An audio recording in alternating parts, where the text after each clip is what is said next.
दोस्तों आज की इस वीडियो में मैं आपको किसी दवाई के बारे में नहीं जानकारी देने वाला हूं, पर वो जानकारी आपको देने वाला हूं जो अक्सर आप दवाई खरीदते वक्त गलतियां करते हैं, तो जो आपको नहीं करनी चाहिए।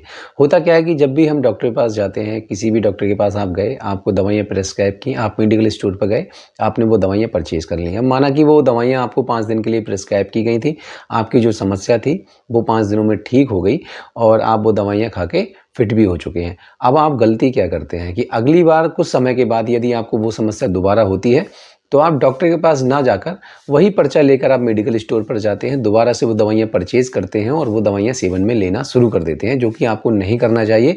ये बहुत बड़ी गलती है। यदि आप ऐसा करते हैं, तो आपको नुकसान कर सकते हैं, क्योंकि गलत दवाई का गलत तरीके से सेवन करना आपको काफ़ी हार्मफुल हो सकता है। दूसरा ये कि कुछ लोग जो दवाइयाँ हैं, वो कलर के हिसाब से सेवन में लेना शुरू कर देते हैं, जो कि आपको नहीं करना चाहिए। आपकी सेहत को काफ़ी नुकसान हो सकता है। वो इसलिए क्योंकि कई बार ऐसा होता है कि सेम कलर की दवाइयाँ, सेम एमआरपी की दवाइयाँ अलग-अलग काम की होती हैं। एग्जाम्पल के तौर पर मैं आपको बता दूँ, क्लोनिन नाम की टैबलेट है जो इंटास कंपनी की है, एक एमिटोन नाम की दवा है वो इंटास कंपनी की है। अब एक में एमिट्रिप्टिलिन होता है और क्लोनिन में दूसरा सॉल्ट होता है, और दोनों का काम जो होता है वो अलग-अलग होता है। कई बार ऐसा हो जाता है कि आप कलर के हिसाब से दवाइयाँ खाते हैं। अब आप मेडिकल स्टोर पर जाते हैं, आपने कहा कि मुझे आपको कंपनी भी याद है कि इंटास कंपनी की दवा है, आपने कलर भी बता दिया कि येलो कलर की दवा है। अब आपने कलर के हिसाब से, कंपनी के हिसाब से दवाइयाँ खा ली, क्योंकि कई बार ऐसा भी हो जाता है कि एमआरपी थोड़ी बहुत चेंज भी हो जाती है। तो मेडिकल स्टोर वाले को लगता है कि हो सकता है कि इसकी एमआरपी चेंज हो चुकी हो। तो आप ऐसी गलती ना करें। आपकी एक छोटी-सी मिस्टेक आपको काफ़ी खतरे में डाल सकती है, आपकी सेहत को काफ़ी नुकसान भी हो सकता है। तो रंग के हिसाब से कभी भी आपको दवाई नहीं परचेज़ करनी होती है।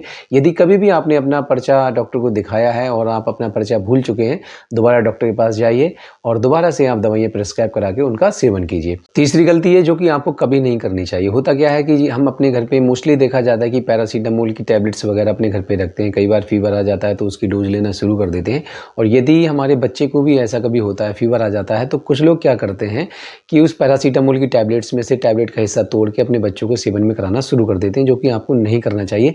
ये बच्चों की सेहत के साथ खिलवाड़ है।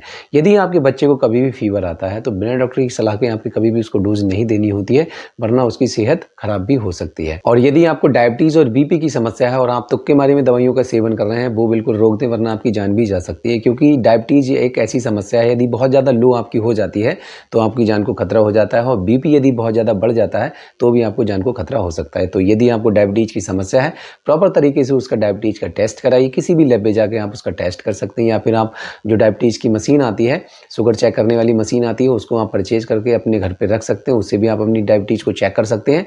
बीपी के भी साथ भी यही है कि यदि आपको बीपी की समस्या है, तो एक बीपी इंस्ट्रूमेंट लाइए, अपना बीपी रेगुलर बेसिस पे चेक कीजिए।